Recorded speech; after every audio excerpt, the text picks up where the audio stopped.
ప్రధానమంత్రి నరేంద్ర మోదీ కాంగ్రెస్ పార్టీపై ఎదురుదాడి పెంచారు. హస్తం పార్టీని పాకిస్తాన్ అభిమాని అని అభివర్ణించిన ప్రధాని మోదీ యువరాజును ప్రధానిని చేయటానికి దాయా దేశం ఎంతో ఆసక్తి చూపుతోందన్నారు. ఇమ్రాన్ ఖాన్ ప్రభుత్వంలో మంత్రిగా పనిచేసిన చౌదరి ఫహద్ హుస్సేన్ రాహుల్ గాంధీని ప్రశంసిస్తూ ఎక్స్లో ఓ వీడియో షేర్ చేసిన నేపథ్యంలో ప్రధాని మోదీ ఈ వ్యాఖ్యలు చేశారు. ఎన్నికల ప్రచారంలో భాగంగా గుజరాత్లోని ఆనంద్ సభలో పాల్గొన్న ప్రధాని మోదీ భారత్లో బలహీన ప్రభుత్వం ఉండాలని దాయాది దేశం కోరుకుంటోందని దుయ్యబట్టారు. లోక్సభ ఎన్నికల మూడో విడత పోలింగుకు సమయం సమీపిస్తోన్న తరుణంలో ప్రధాని మోదీ కాంగ్రెస్ తో పాటు ఆ పార్టీ మాజీ అధ్యక్షుడు రాహుల్ గాంధీపై ఆరోపణల దాడిని పెంచారు. యువరాజును ప్రధానిని చేసేందుకు పాకిస్తాన్ కు చెందిన నేతలు రంగంలోకి దిగారని విమర్శించారు.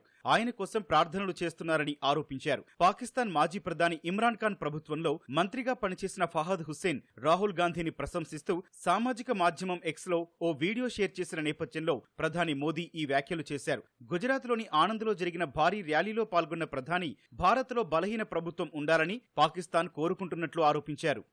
గతంలో కాంగ్రెస్ అధికారంలో ఉన్నప్పటిలా కాకుండా ఇప్పుడు పాకిస్తాన్ ఉగ్రవాదం టైర్లు పంక్చర్ అయ్యాయని ప్రధాని మోదీ ఎద్దేవా చేశారు. గతంలో ఉగ్రవాదులను ఎగుమతి చేసిన దేశం ఇప్పుడు పిండి దిగుమతుల కోసం నానా తంటాలు పడుతోందన్నారు. భారత్ మే కాంగ్రెస్ కమజోర్ హో రహీ హై, యానీ सूक्ष्मदर्शक यंत्र लेकर के भी कांग्रेस को ढूंढना मुश्किल हो रहा है. लेकिन मजा ये है कि यहाँ कांग्रेस मर रही है और वहाँ पाकिस्तान रो रहा है. आपको पता चला होगा कांग्रेस के लिए अब पाकिस्तानी नेता दुआ कर रहे हैं. शहजादे को प्रधानमंत्री बनाने के लिए पाकिस्तान उतावला है. आपने कल देखा होगा. और हम तो जानते ही है कांग्रेस तो पाकिस्तान की मुरीदी है. पाकिस्तान और कांग्रेस की ये पार्टनरशिप अब पूरी तरह एक्सपोज हो गई है.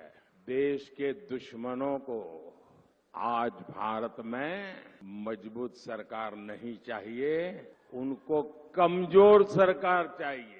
ఎస్సీ, ఎస్టీ, ఓబీసీ రిజర్వేషన్లను ముస్లింలకు ఇచ్చేందుకు కాంగ్రెస్ పార్టీ రాజ్యాంగాన్ని సవరించాలని అనుకుంటోందని ప్రధాని మోదీ ఆరోపించారు. ఆ పార్టీ బుజ్జగింపు రాజకీయాలకు అంతం లేకుండా పోతోందని మండిపడ్డారు. ఇప్పుడు ఆ పార్టీ నేతలు ఓటు జిహాద్కు పిలుపునిస్తున్నారని ప్రధాని మోదీ ధ్వజమెత్తారు. యూపీలోని ఫరూకాబాద్ లోక్సభ స్థానంలో కాంగ్రెస్ సీనియర్ నేత సల్మాన్ ఖుర్షీద్ మేనకోడలు ఎస్పీ నేత మరియా ఆలం ఇండీ కూటమికి మద్దతుగా ఓటు జిహాద్ చేయాలని పిలుపునివ్వటంపై ప్రధాని మండిపడ్డారు.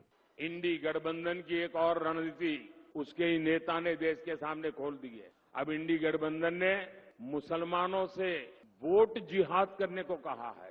हमने लव जिहाद सुना था, लैंड जिहाद सुना था और वोट जिहाद, और वो भी पढ़े लिखे मुसलमान के परिवार से बात आई है.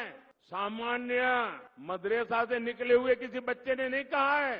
हाईली क्वालिफाइड फैमिली और कांग्रेस के वरिष्ठ पद पर बैठे हुए परिवार नारा दिया है वोट जिहाद करो. आप जानते हैं ना जिहाद का मतलब क्या होता है, जिहाद किसके खिलाफ किया जाता है.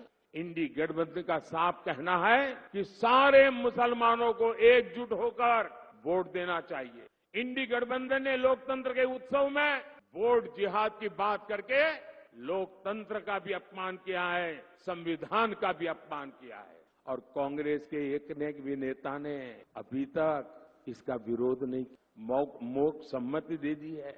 ये वोट जिहाद की बात भी कांग्रेस की तुष्टीकरण की नीति को ही आगे बढ़ाती है.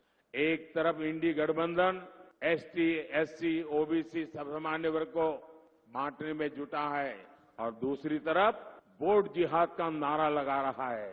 आज समझ सकते हैं कि इंडी गठबंधन के इरादे कितने खतरनाक है.